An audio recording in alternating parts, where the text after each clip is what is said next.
இப்போது முல்லைத்தீவு பகுதியிலே சுமந்திரன் அவர்களுடைய உரையை நீங்கள் பார்க்கலாம். எவ்வாறு அவரிடம் 5 வருடங்களில் ஏற்பட்ட அதிசய மாற்றம். சில நாட்களுக்கு முன்னர் நவம்பர் 13ஆம் தேதி தற்போதைய நாட்டின் ஜனாதிபதி அவர்களும் வியாரமகாதேவி பூங்காவிலே தன்னோடு தோளோடு தோன்று ஆயுதமேந்தி போராடி மடிந்தவர்களை நினைவு கூறுகிற ஒரு நிகழ்விலே கலந்து கொண்ட படங்களை நாங்கள் பார்த்தோம். தங்களுடைய அன்றைய தலைவனுடைய சீருடையோடு அவர் இருக்கிற படம் பின்னணியிலே இருக்கிறது.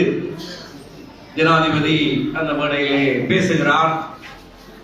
அவரோடு அன்றும் அதற்கு பின்னரும் அவர்களோடு தோளோடு தோல் நின்றவர்கள் இப்படியாக மலரஞ்சலி செலுத்தி அவர்கள் அந்த நிகழ்வை உணவுபூர்வமாக அனுஷ்டித்ததை நாங்கள் பார்த்தோம்.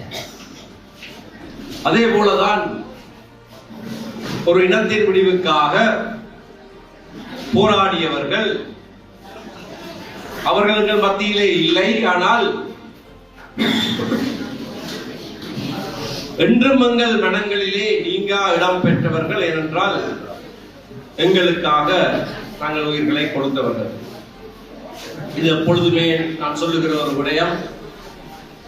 அவர்களுடைய அந்த அர்ப்பணிப்புக்கு ஈடாக வேற எதையும் நாங்கள் சொல்ல முடியாது. ஏனென்றால் தங்களிடத்திலே இருக்கிற அனைத்தையும், அதாவது தங்கள் உயிரையே எங்களுக்காக மற்றவர்களுக்காக கொடுத்தவர்கள். இந்த அஞ்சலி செலுத்துகிற நிகழ்விலே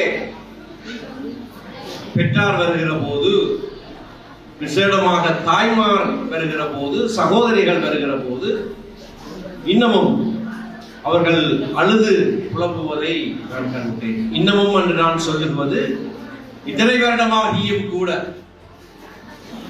அவர்கள் அழுகிறார்கள் என்றால் அதற்கு ஒரு காரணம் உண்டு. அந்த காரணம் இவர்கள் எங்களை விட்டு போய்விட்டார்கள் என்ற வருத்தம் மட்டுமல்ல, எங்களோடு இல்லையே, நான் பெற்றவள் இருக்க பிள்ளை மடிந்து விட்டானே என்கின்ற அங்கலாய்ப்பு மட்டுமல்ல, அந்த தியாகத்தினாலே இன்னமும் நமது இனம் ஒரு விடிவை காணவில்லையே,